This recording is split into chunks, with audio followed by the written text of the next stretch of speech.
What's up, everyone? Welcome to another week of First Seed Fantasy. I am Kyle Krajewski, joined by beautiful and lovely, as always, Zach Cole. I am on vacation this week, so the backdrop is a little bit different. But Zach is in the comfort of his own home, and so Zach, how you doing? I'm doing good. As you mentioned, I'm sitting here in the battle cave. I'm ready to get into what we got planned today, and hopefully we can get in and out of here quick so you can get back to enjoying that vacation. Sounds like a plan to me. On the docket today, we're going to kind of be outlining draft strategies. And since we are just two people, we're just going to outline two draft strategies and kind of tackle that in a viewpoint of a good old mock draft. We're going to just basically run through a 12-team PPR mock draft, a quick little 10-teamer, or a 12 round or 10 rounder, just to kind of get a quick basis of a general idea of a draft strategy. And Zach and I have a predetermined idea of what strategy we're going to start with and outline in this video. But I think what I always like to kind of highlight is try not to corner yourself into your drafts with a specific draft strategy. And with that in mind, we're not revealing our draft strategy because it could get to one of our picks and it's just like, well, I can't do that anymore, really, because that no longer exists or there are better players available. So let me showcase this one instead. So we have a general idea of which one we're targeting, but if not, we're going to pivot if need be. But I think we're looking pretty safe here. Zach is drafting from pick 6, and I am drafting from pick 12 at the turn. And Zach, without further ado, I'm going to get this started. Let's run it. Ooh. Very interesting. Yeah, we see Kelsey go off the board at 3 overall there. What do you think about that? I love it personally. But I think what I've always been saying, or I've been saying this summer so far, is I feel like Kelsey's going to find himself in that top 3, whether you like it or not. So seeing him at 3 there is just makes sense to me.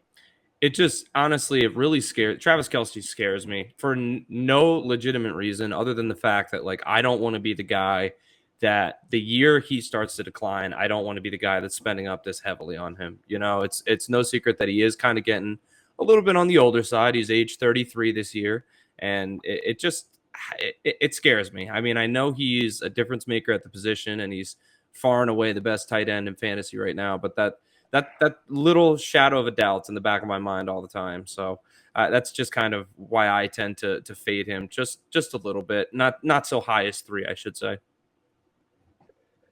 Yeah, I get you there, where it's like I don't want to get stuck with him and spending a high draft cost on him on a potential year where he declines. But On a tight end, I nonetheless, too. yes, I just don't see that happening. At least not this year. Not until Kansas City gets a stud replacement. Um, so for me personally, until then, I'm riding Kelsey. Unless it's like 4 years down the line, then I'll be like, all right, I think it's about time. Yeah, agreed. Kyle, let me ask you a question here with this draft board. Are we looking at half PPR or full PPR or just standard? Sorry, full PPR, Okay. 12 team. I think it's just two running backs, 2 receivers, single flex, quarterback, tight end, and then 3 bench spots. So PPR, 2 wide receiver. Okay. Well, with my pick here, you can see Jamar Chase is sitting on the board here, and that's probably where I would go here. But as Kyle mentioned, we wanna start working and flirting with some different strategies. So I'm actually going to go with the PPR god himself. He's Christian McCaffrey, number 2. I'm going to take Austin Eckler, and for nothing else other than that, just high level of target share that he's going to see week in and week out. You can guarantee or you can count on him to get plenty of receptions in the passing game, and I think he's just about as safe as it gets. I mean, last year he saw 127 targets, so for me, I think that gives him such a nice safe floor that I feel great taking him in the first round. Eckler's a guy that I you could draft him 101, and I wouldn't argue with that because, I Yeah, mean, he was the RB1 last year and looks incredible. yeah, So I feel like that top six there, which is McCaffrey, Jefferson, Kelsey, Hill, Cup, Eckler, add in Chase there. I feel like those top seven guys are a kind of like a bona fide top seven, and you can't go wrong choosing any of them. yeah, definitely. All right, I'm here at pick 12 on the clock. And since I have the two picks here, I'm not going to take. I'll do it just to kind of announce the draft strat I went into this expecting to do. Uh, Early QB, taking Patrick Mahomes, kind of nailing him. I guess focusing on a early QB strategy just to kind of showcase what a team may look like, especially drafting in the later part of the round. I personally don't like Mahomes in the first round, or maybe even like the first few picks of the second. That's my personal opinion, but I mean, that doesn't mean it's not going to work. That doesn't mean you have to hate it. That just is a personal opinion of mine. I'm not ideally doing that, but at the same time, I totally understand why somebody would want him on their roster to begin with, and since he's being taken this high, why you may have to do so, and why you may have to take him at this turn. Um, but regardless, I'm going early QB, taking Mahomes. I do believe he's going to be the QB1. So if you want that early QB, don't fault. I don't fault you at all for taking him. And I'm just going to showcase what that roster looks like. And instead of looking at these three wide receivers that are sitting here in Lamb, AJ Brown, and Devontae Adams, I really like what Nick Chubb has to potentially be this season, and I think he could be a top three running back. I think his potential involvement in the passing game, oh, and the potential, I guess, just increased workload that he'll have, just I love it. I'm excited for Chubb this season. So give me him as my RB1. So I now have Mahomes and Chubb. Yeah, I think that's a great pick, Kyle. And just to hit back on Mahomes real quick, you mentioned thinking of him as the QB1 this year. He finished, I believe, if I'm correct, and I'm quoting the fantasy football this year, he finished as a QB1 15 times last season, which is just, that's incredible. I mean, that's just difference making right there. So coming back to my pick, you can see on the board there, Kyle's pick of Nick Chubb was followed by three receivers and two running backs: AJ Brown, Derrick Henry, CeeDee Lamb, Amon-Ra St. Brown, and Josh Jacobs. And full disclosure, Josh Jacobs was the guy that I was eyeballing with my next pick here. I was kind of shooting for a robust running back strategy where I was going to load up with running back early. And kind of fill in the blanks after that. But obviously, the board didn't fall to me that way here. So I'm staring at three receivers, followed by two quarterbacks, and then some running backs and some tight ends. And for me, honestly, I think I'm actually leaning towards going ahead and taking a receiver here. Now, that doesn't necessarily mean that I'm going to be locked out of my running back early strategy. I think I'm just going to kind of transfer towards a hero running back strategy where I'm taking one running back who's going to kind of carry the workload for me, and then in the later rounds, kind of pick up some other guys to help fill in that second spot. So for me here, I'm taking a look at these next three wide receivers that are on the board in Devontae Adams, Garrett Wilson, and Jalen Waddle. And you know what, Kyle? I think I'm going to buy into the hype train a little bit, and I'm going to go ahead and take Garrett Wilson here with this pick. I've seen Ooh. nothing but good things about him coming out of camp. I saw people consider him to be, the next closest thing to Justin Jefferson and all kinds of just fluff talk. But I really, really like Garrett Wilson, and I think that he's just going to continue to grow in his role and be even better with Aaron Rodgers this year. So a consistent quarterback really should push him over the top, I think. So after that pick, you can see Devontae Adams, Ramondre Stevenson, the two quarterbacks, Allen and Hurts. Andrews, a tight end, came off the board. Pollard, Higgins, Olave, and then Najee Harris. And now it is back to my pick. And again, I'm staring down the barrel of a couple running backs here that I don't necessarily love, and I'm kind of glad that I pivoted on my strategy here. There is a guy that I do absolutely love, who is actually Devontae Smith, wide receiver for the Philadelphia Eagles. And I think if people take a look at his splits from last year, he was just incredible down the stretch when you really, really needed him to drop great weeks for you in fantasy. I mean, towards the end of the season, 13, 20, 31, 17, 17, 21. He just really went on a tear at the end of the year last year. And that was when you could tell he was really kind of getting comfortable in that offense. So for me, I think I'm going to pivot here. Again, I mentioned I'm going with the hero running back strategy. I got Eckler first, paired him with Wilson. A huge, should be a huge PPR guy. And with Devontae Smith, I think that gives me a nice safe floor at the receiver position week in and week out. Dude, I love that duo of running backs, or I guess wide receivers for you.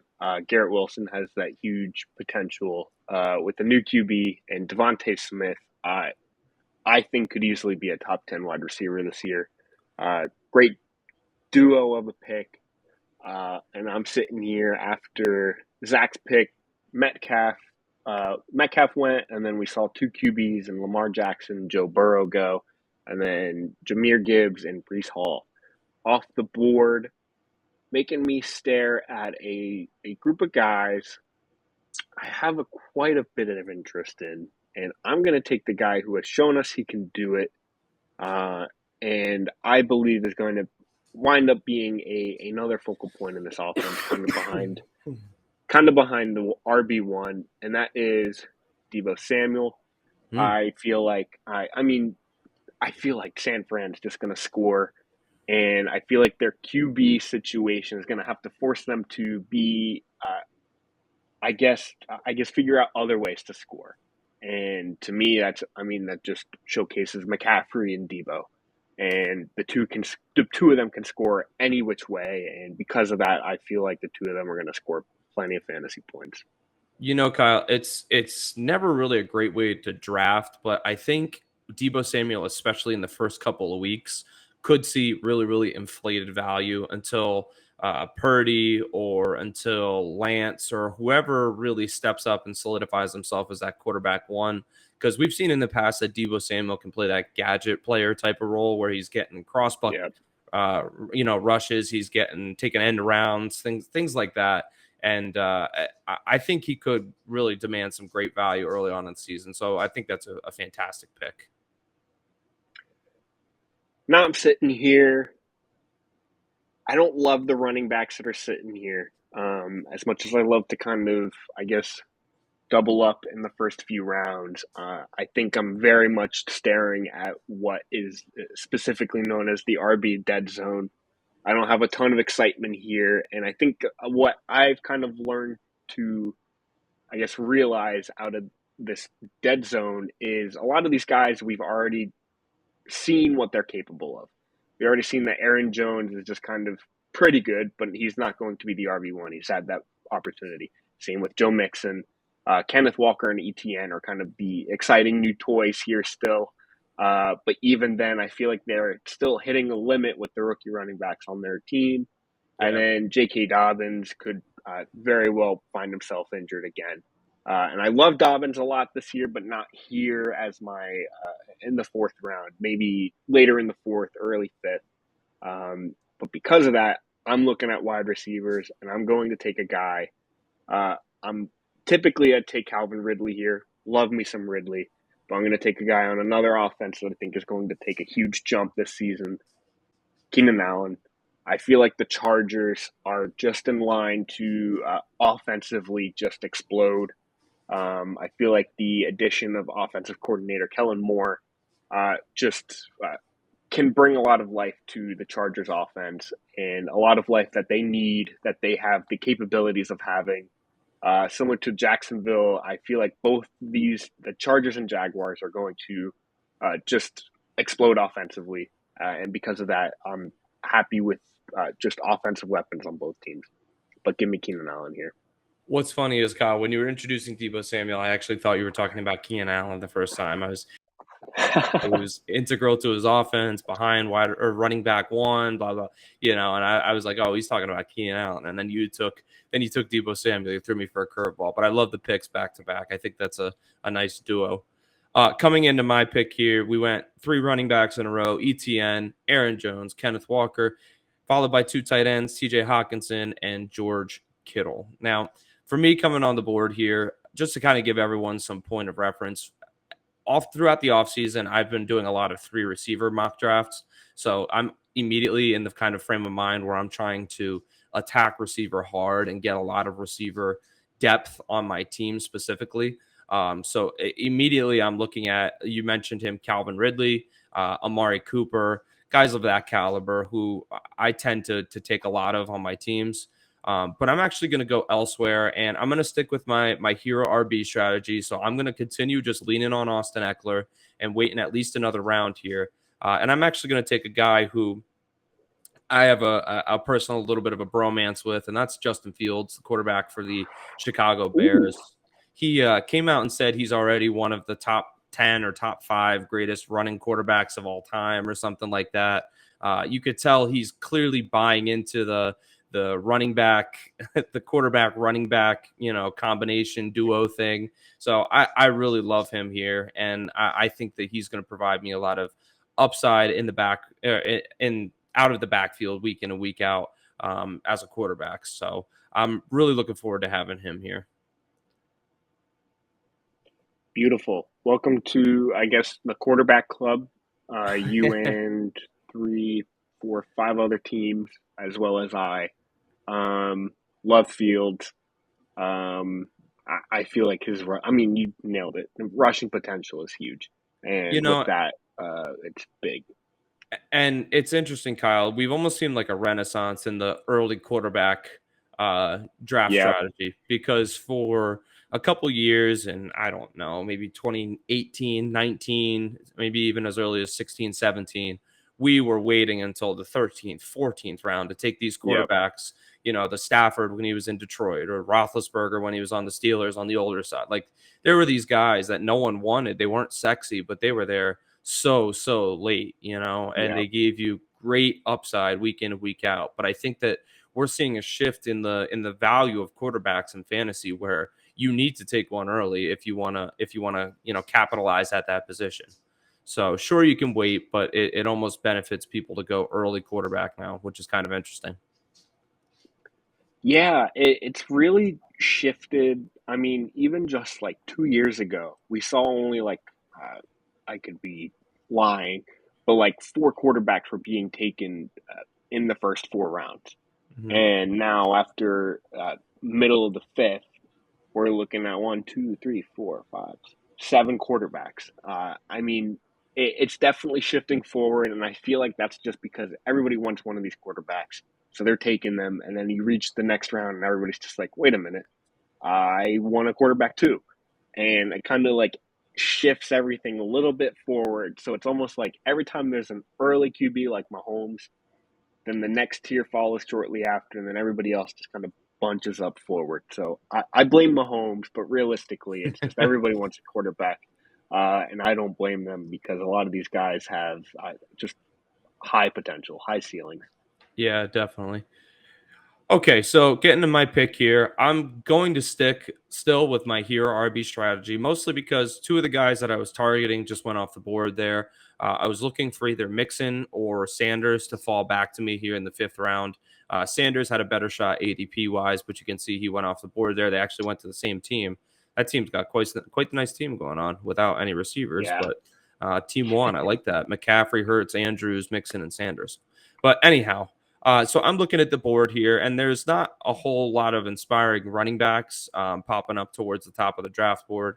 Guys like DeAndre Swift, Alexander Madison, Dalvin Cook, who still hasn't signed yet, Cam Akers, and James Conner are all sitting on the board here. So I'm just going to go ahead and take a look at receiver because I think there's some greater value there, especially PPR wise. And a guy that's drawing my attention is someone I really rarely take in mock drafts, and I'm trying to kind of warm myself up on him a little bit, and that's Jerry Jeudy, wide receiver for the Denver Broncos. He's really had a nice season last year, and I think people kind of forget that, especially coming down towards the end of the season when they fired Nathaniel Hackett.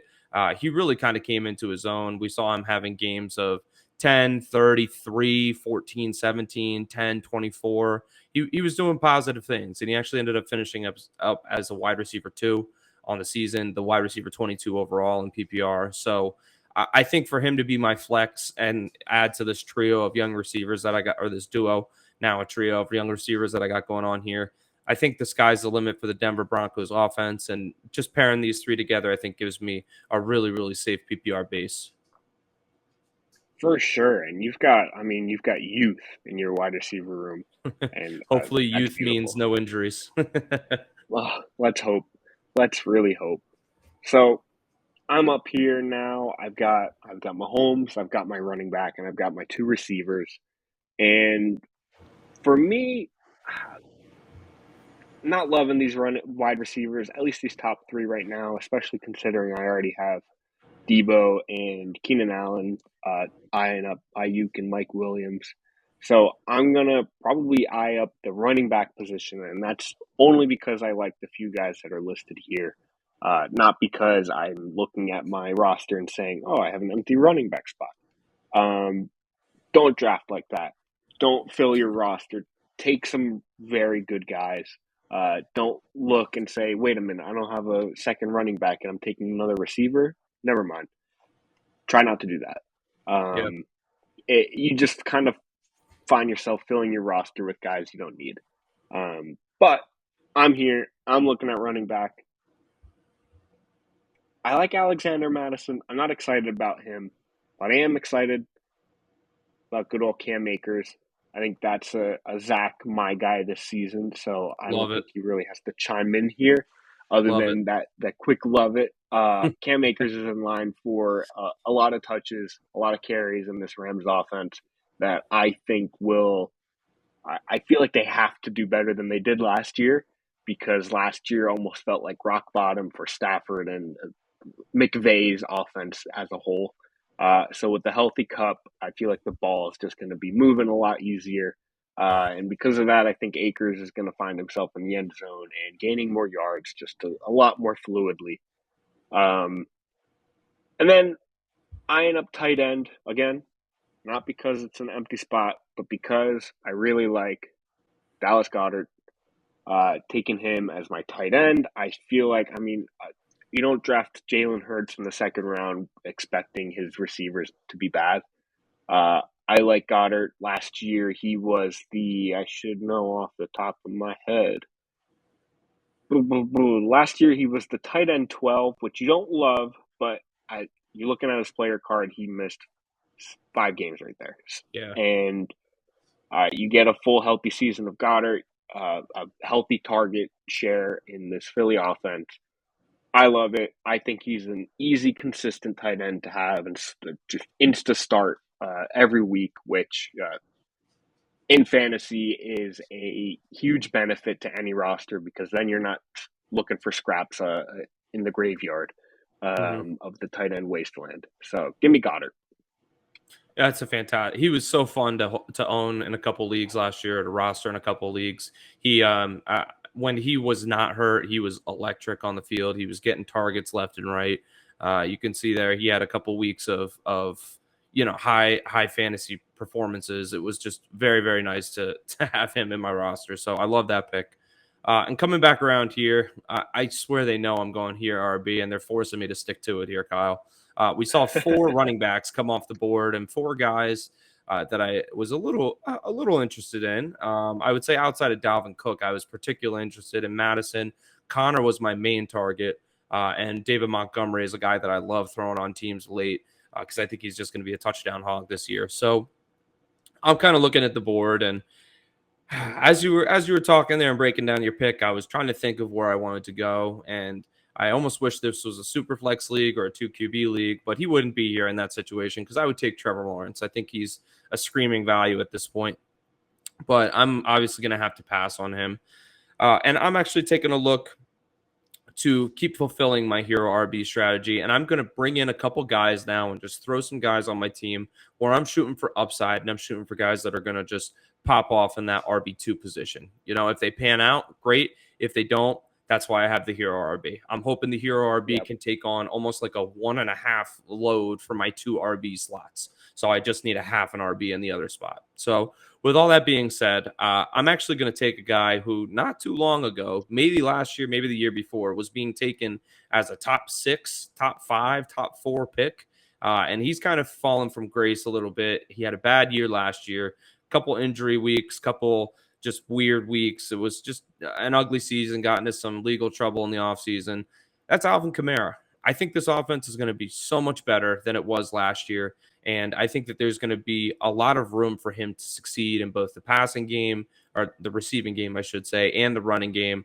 They brought in other pieces to help take the focus off of just him. So to me, I think that opens up a lot of doors, and he should be really, really stellar in the rush game this year. So I love taking Alvin Kamara late. And to me, he's a lottery ticket. If he pans out, you could be getting a top 2 round talent. If he doesn't, oh well, I took him in the 6th round, and that's a point where I'm okay with missing on a guy. Yeah, Kamara's a guy this late in the draft.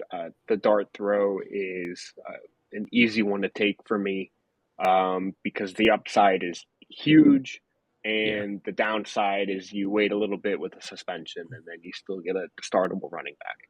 Yeah. So I feel like for me, the risk is worth what he could potentially be. So I'm with you. That was a great pick. Give me Kamara, especially for your RB2 solid pick. Well, thank you, sir. Well, and looking here, I think that even if Kamara, when you're taking him at this point, you're probably expecting a suspension, but there's been real no confirmation of whether he's going to see any time off the field or anything like that. So worst case, you're taking this guy who, without that possibility, could be a 3rd or 4th rounder, and you're getting him two or three rounds later. So at this point, I think you're getting him at a screaming discount. So I love taking him here. But taking a look at running back, or well, let me preface where I was going with this first. Next on the board, there are 1, 2, 3, 4, 5, 6, 7 wide receivers in a row. And I would love to roster about 5 out of the 7 of them. But this is only a two Yeah, wide receiver roster with the flex spot. And I've filled out all 3 of those already. Now, like you mentioned, Kyle, that's not really the way to draft, is filling out your starting roster. But in my mind, I like to kind of prioritize where I need depth. And for me right now, having a guy like we just talked about that could be potentially suspended and only having 2 running backs on my roster, I'm kind of prioritizing running back right now. And there's one guy here in this next chunk of players that I see as being a step above the rest of the running backs that are remaining. And that's running back James Cook for the Buffalo Bills. Cook, great pick. to me, I think we saw great things from him down towards the end of the season last year. He was starting to get a little more work in the receiving game. Nothing crazy, but I mean, he had a couple games with 2 or 3 catches, and he even had one where he ended up with 6 catches in a game. And to me, I think that that's just a good sign that they were ready to use him a little bit more. You can see he ended up with a couple double-digit games toward the end of the season. It was almost like they were trying to break him in to this offense, and they have him there along with Damian Harris, who should be their bruiser back in between the tackles on 1st and 2nd down. You bring in Cook as a reception guy on 3rd down or on longer downs, and I really, really like the value with him. I think I keep saying in PPR, but I mean, man, it makes a big difference. I think in PPR, Cook is going to really, really, really do a nice job. Yeah, I feel like Cook's going to have just such a useful year, both for the Bills and for fantasy. Mm-hmm. He's going to be just used, and that's what you look for in a productive offense with the running back. I mean, even just the guy that was taken right before him, and Isaiah Pacheco, if he plays the season or if he doesn't wind up on the pup like they're saying. Um, Either way, I feel like Cook, the running back on a productive offense, is always a great fantasy asset. And Yeah. Cook is kind of in line to be that guy. So great pick. I'm on the clock again, and you highlighted it. I think this range of wide receivers is great and incredible. Mm-hmm. So, like, you can totally do what Team One did here, where it's just load up on every other position and then just go wide receiver, wide receiver, wide receiver, wide receiver in rounds like 5 through 8 or 5 through 9, and all of them are appealing. None of them are like, oh, all right, gotta get a wide receiver. You are looking at a full slate of guys that have upside, proven talent, and just uh, have potentially good seasons or look like they could have good seasons. Hmm. So that's where I'm setting my sights on this round. And actually, probably these next two rounds, as I'm sit here with the turn, I'm going to take the two guys I really like, and that is Christian Kirk. Love Jacksonville Jaguars this season. I'm Excellent going to pick. Yeah. continue to preach this all off season. The Jaguars are in line for a huge jump in production. So I'm just snatching all wide offensive talent in this team or on that team. I know I skipped on ETN earlier, but I just love the passing offense just a little bit more. Hmm. Mike Evans going at 709 is a crime. I feel like he should be 2 rounds earlier, kind of floating Agreed. around Drake London, Christian Watson. Either way, I'm upset that I missed out on him. But instead, I'm taking Jahan Dotson as a wide receiver two this year. Last year, he showed flashes when he was healthy that he could be great. And I feel like the number two to Terry McLaurin is the perfect, I guess, launch pad for his career. I feel like Dotson's in line for a great year, and I'm taking a ton of Dotson at this area. Those were two phenomenal picks. I got to give you credit on that. That makes me happy seeing those two fall to you. I love your roster build so far. I wishing I had your team. All right, so coming into my pick here, we see Addison went off the board right after, followed by Tua, Treylon Burks, Antonio Gibson, and Kadarius Toney. Kyle, I think something else to mention is I think right where you took Kirk and Dotson, and you mentioned Mike Evans and JSN. I think they fall in there too. I Mm-hmm. think there's a tier break. And I think that those four guys are a step above me for me personally. Guys like Pickens, Burks, and Tony. I think that they I'd kind of agree. fall in that risky tier, where Kirk, Dotson, JSN, Mike Evans, and Addison. I think that they're more guaranteed things than some of those other three names I mentioned, than Pickens, Burks, and Tony. So I really like that you were Yeah. able to snag two of those guys in that tier above there. Oh, coming down to me. Let's see. I need a tight end here, and lucky for me, there's three of them that are staring me in the eye right now. And I'm actually going to buy in with you, Kyle. I'm going to get in on the Jacksonville offense myself with Evan Ingram, the Open. tight end for the Jacksonville Jaguars. He just came to an extension for 3 years, a pretty healthy one, if I remember right. 42 million, 42.5 million. Yeah. So he's being well paid, and he popped off last year. He had a couple absurd weeks where he was just hauling in touchdowns. He had 2 touchdowns and 162 yards and 11 catches. I mean, 39 points. That was a week winner for him in week, what was that, 14? 14. So, he's got that upside, and I think that he can really tap into that again this year. Especially second year in an offense, everyone's a little more comfortable. And like I mentioned in last week's episode or the week before, I really expect Trevor Lawrence to take a leap to just a level we haven't seen yet, to be up in that category with Burrow, with Mahomes, with the greats right now. So coming back to me though, I'm taking a look. And I got three receivers. I got three running backs. I got a quarterback. I got a tight end. So I'm really pretty free to go anywhere on the board here. And I just want to mention two names. And the first of which is Khalil Herbert, the running back for the Chicago Bears.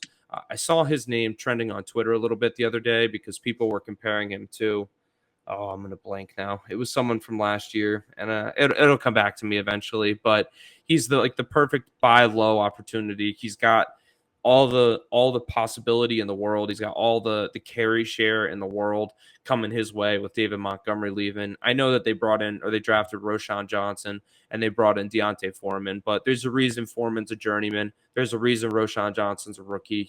This guy has been there, and when he got the opportunity in the past couple seasons, he really popped off when he got that opportunity. So I think Herbert's a very good running back, and I'm excited to see what he can do this year. He's a guy that I do love to take when I kind of fade running back early and I look for them later.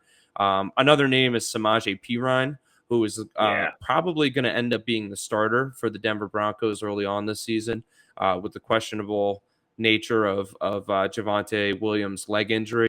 Again, quoting the fantasy footballers, but I think Jason Moore explained Javante's knee injury as a knee explosion. So, that's never a really good thing. So we're going to have to see where that kind of goes. But all that is just to say that I am actually going to take wide receiver here. I'm going to go with a strategy that I love here, and Kyle and I talked about this pre-show a little bit, but I love taking receivers late, and especially rookie wide receivers. And there's a rookie here that's staring me in the face, Zay Flowers for the Baltimore Ravens. I don't see how Zay Flowers is not the number one target outside of Mark Ingram in Baltimore. He's competing, well, he's sharing the offensive targets with a banged up Rashad Bateman and old Odell Beckham. I just don't see any way that this young, explosive, Debo Samuel-esque type player is coming into this offense and is not going to demand a target share immediately. He's been praised all offseason. He's working with Lamar in the offseason. I just think he's primed to go crazy this year. I love him. Yeah, great. I guess great duo of picks. You have my sign off on Evan Engram and Zay Flowers. I think we've talked about him before, but he just has an easy path to a To leading target targets. share outside Yep. of Mark Andrews in the Baltimore offense. Uh, Yep. Excited for him, excited for his potential, and great pick. I'm sitting here and I'm looking at. I have two running backs on my roster. I need more, and because of that, I don't love the wide receivers that are chilling right here. So I'm gonna double up here at the turn with two running backs I'm excited about this year, who I think are just late round values, I guess you can say. We touched on one, so I'll highlight him first. Samaje Perine. I just feel like his workload and potential early on in the season is I don't want to say guaranteed, but just insight. With Javonte Williams still kind of, I mean, he's going to come in, probably be healthy, but I don't think they'll be super committed to him. I don't see why they would have brought in P. Ryan as a backup to not be a ready backup.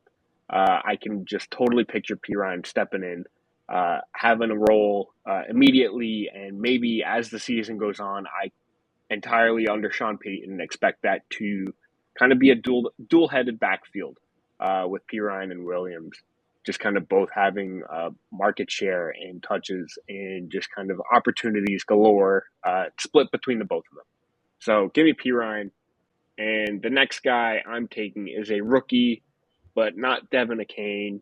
I am going with Zach Charbonnet. I think that's how it's pronounced. Um, It's I French. Seattle loves their running backs, and they also love to score with Geno Smith.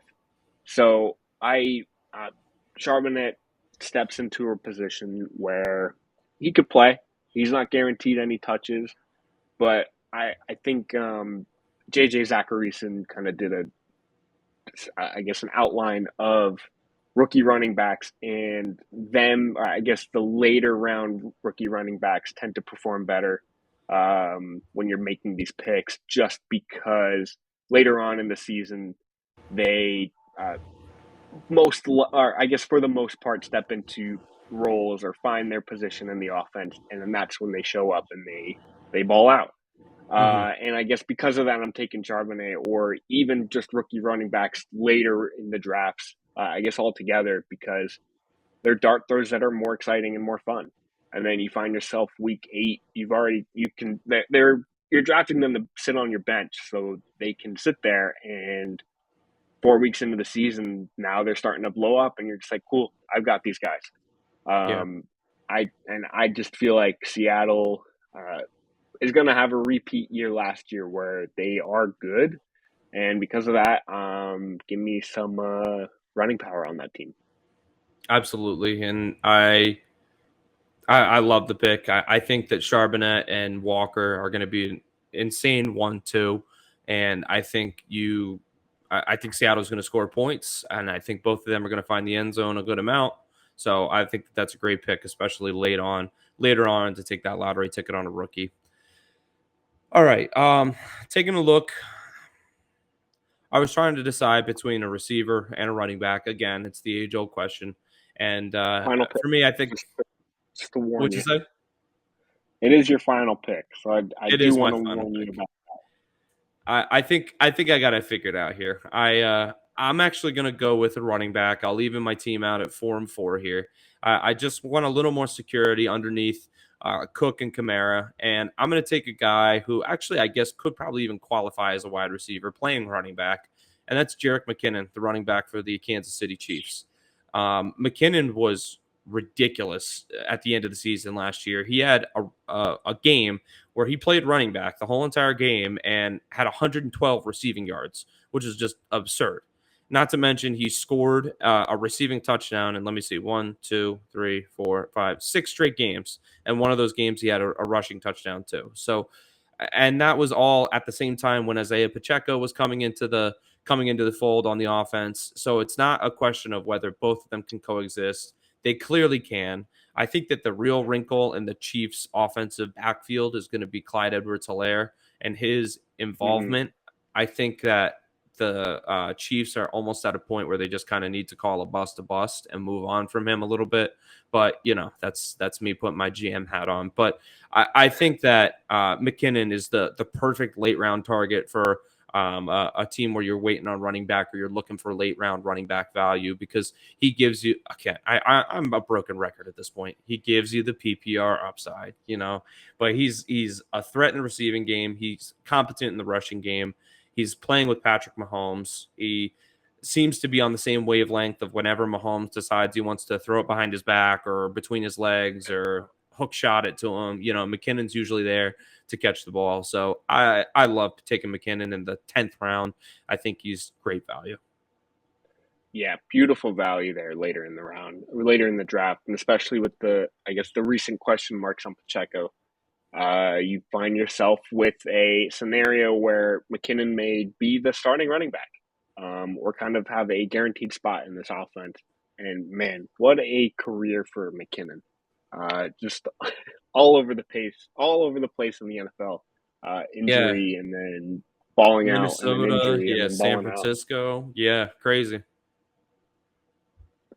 All right. So there it is.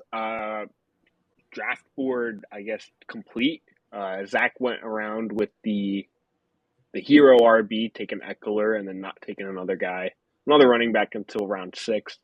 And then I sat there with an early QB draft strat, and quite honestly, love it. Looking at this squad, I am incredibly happy with that. Zach, what's up, man? If there is let me just ask you, you could be perfectly happy with your team, and if that's the case, that's fine. Is there anything that you would change about your team though, looking at the draft board now, the old shoulda woulda coulda game? I think realistically, and this is me just, I guess, not being a fan of the strategy in general. I would personally prefer uh, Herbert in the 4th, or even Lawrence in the 6th, Yeah. over Mahomes in the 1st. And that's just because I would personally rather Lawrence in the 6th, and then having gotten AJ Brown, or having the duo of Nick Chubb, Derrick Henry as my running backs. Hmm. I prefer that personally. However, I still like this team. I'm not looking at it and I'm upset about it. I'm looking at it and I'm just like, I'd rather that, but it still looks very good to me. That What makes about you? total sense to me. I get that. I'm taking a look at the board here, and what's haunting me, and I keep having to remind myself of the roster build in this league. What's haunting me is Justin Fields in the 4th round, especially seeing Calvin Ridley, Amari Cooper, Mixon, Sanders, and McLaurin all having gone in that turn in between my 4th and 5th round picks there. So if I could have a do over, I probably would have waited on quarterback until most likely the last round or the second to last round. I see Watson going in the 8th there. I saw Geno Smith go there. Aaron Rodgers didn't get taken. He was still on the board. So, especially with a Garrett Wilson potential stack with Aaron Rodgers, I think that would have been a more favorable outcome for me. But that's really the only thing I would change. But I think I'm also sleeping on the upside that Fields provides rushing wise. So I'm happy with my team. I like how it turned out. Yeah, and it looks good. So I wouldn't. you shouldn't be complaining about it either way. And the good news is, at the end of the day, it's just a mock. It doesn't That's matter. the beauty of it. That's the beauty of it. It's just a mock, and that's why you mock, so you kind of get an understanding of what things look like before your actual drafts. Yeah. So that's what we're here for too. So I guess you, the viewer, you, the listener, don't have to mock yourself and kind of look at draft boards on your own. This is our I guess, our gift to you is another look into a mock draft. Just giving you thinking points, right? Absolutely, that's what we're here for. All right, Zach, Let's I've stick got a a fork in vacation it. to get back to. You do it.